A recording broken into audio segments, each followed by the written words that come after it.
ऐसे है कि 22 तारीख को रामलला की शोभा यात्रा की तैयारी हो रही है। इसलिए हमने सब शहरवासियों को हाथ जोड़ के विनती करने के लिए आपको बुलाया है कि जितने भी धार्मिक, जितने भी समाज, सारे इकट्ठे होकर इस शोभा यात्रा को बहुत ही मान बढ़ाएं। हाथ जोड़कर विनती करने के लिए कि ये राम की लीला है और लीला के बिना कुछ भी नहीं होता। अपने को भी उन्होंने लगाया कि ये काम तुम पकड़ो, तो बाबा जी सोमनाथ जी हमें मिले कि ये शोभा यात्रा निकालनी है। तो संजू महन जी ने कहा कि ठीक है, ये यात्रा हम निकालेंगे। तो पहले सुंदराय नाथ जी महाराज जी से मिले तो वो कहने लगे बहुत ही अच्छी बात है, और अपने शहर के अंदर ये यात्रा पहले भी निकली थी और शोभा यात्रा अब भी निकलनी चाहिए। गोविंद जी से बात करी तो गोविंद जी के बेटे की शादी थी, इसीलिए वो नहीं निकाल पाए, काम में बिजी हैं और वो टाइम नहीं दे पाए। लेकिन उन्होंने भी पूरा सहयोग चारों तरफ से, और संजू महन जी ने सारा काम उठा लिया कि जो भी होगा वो हम लगाएंगे।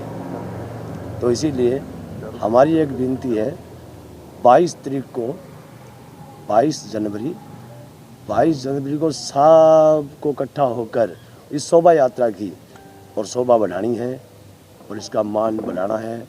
सभी ने मिलकर जयकारा लगाना है, जय श्री राम, जय श्री राम, जय श्री राम।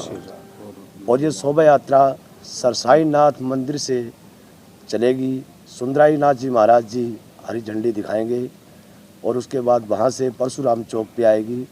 उसके बाद हिसारिया बाज़ार से और भादरा बाज़ार से काठमंडी से वापस गोलडिग्गी के ऊपर आएगी।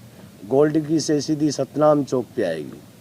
सतनाम चौक से और गांव कंगनपुर बाजेका रोड पे वहाँ चमत्कारी बालाजी धाम मंदिर चैरिटेबल ट्रस्ट बाबा काशीराम जी वहाँ पुजारी हैं, तो वहाँ पे और विराम करेगी। आगे भक्तों का साथ चाहिए, जितनी भी संगत है, जितने भी शहरवासी हैं, जितने भी ट्रस्ट हैं, जितने भी सब कीर्तन वाले हैं, संस्था जितनी भी हैं, सारे हमारे से मिले और इस शोभा को बहुत ही बड़ी शोभा बढ़ाएं। इस शोभा की और भी शोभा बढ़ाएं। जय श्री राम, जय श्री राम। समय नहीं बताया, समय क्या रहेगा इसका? समय सुबह 10 बजे का रहेगा, 10 बजे का समय रहेगा। उसके बीच के अंदर जो भी सेवा लगाना चाहे, चाय की, पानी की, जो भी सेवा करना चाहे वो अपनी सेवा कर सकता है। बाबा जी, पिछली बार शोभा यात्रा निकली थी तो भव्य रूप रहा था उसका। अब जो शोभा यात्रा निकलेगी उसमें क्या आकर्षण के केंद्र होंगे? किस तरह से पूरी शोभा यात्रा चलेगी? कैसे लोग इसमें शामिल हो सकते हैं? कहते हैं कि शोभा यात्रा घोड़ों से है, झांकियों से है और अन्यथा फूलों से, भाव से सजाई जाएगी। भव्य अच्छी ही होगी। कहते हैं ना कि दिन दुगनी रात चौगनी, तो उससे अच्छी आनी चाहिए, है ना। तो बढ़ावा ही होना चाहिए। जब शहरवासी साथ मिल जाते हैं तो उसके बाद में कमी नहीं रहनी चाहिए।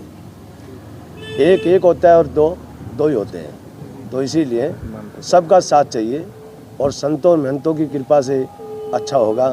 तो उन्हों के दर्शन भी करिए और राम जी के दर्शन करिए, संतों महंतों के दर्शन करिए, उन्हों से प्रसाद लीजिएगा, अच्छा जयकारा लगाइएगा, जय जयकार होगी। घर घर लड़ी, तो घर घर के अंदर अपने लड़ी लगाएं, घर घर में दिए लगाएं, घर घर में मोमबत्ती लगाएं। कहते हैं खुशियों का भाव दिवाली होगी। दिवाली कहते हैं पहले भी दिवाली मानी गई थी और अब भी दिवाली ही माननी चाहिए। तो घर घर में दिए लगेंगे तो दिवाली आ गई। तो पहले भी दिए लगे थे और अब भी दिए लगने चाहिए। तो इसीलिए बाबा बिहारी जी समाधि से आएंगे महाराज जी, चौराम बाबा की कुटिया से आएंगे, सभी सहयोग में हैं, जितने भी शहर में डेरे हैं सारे महाराज यहाँ आएंगे। तो इसीलिए सबका साथ चाहिए और मीडिया भाइयों को भी साथ चाहिए। ये भी सारे आएंगे, क्या आएंगे, जितना मेघ नायडा है वह भी आएगा, रेसो डबल है वह भी आएगा। तो जय जयकार होगी, कहेंगी राम जी की आपनी। तो बोलिए सियापति रामचंद्र की और किसी ने तो नहीं बोलना बस महाराज जी ये बोले। बोल लेंगे वो बोल लेंगे माइक माइक सारा आउट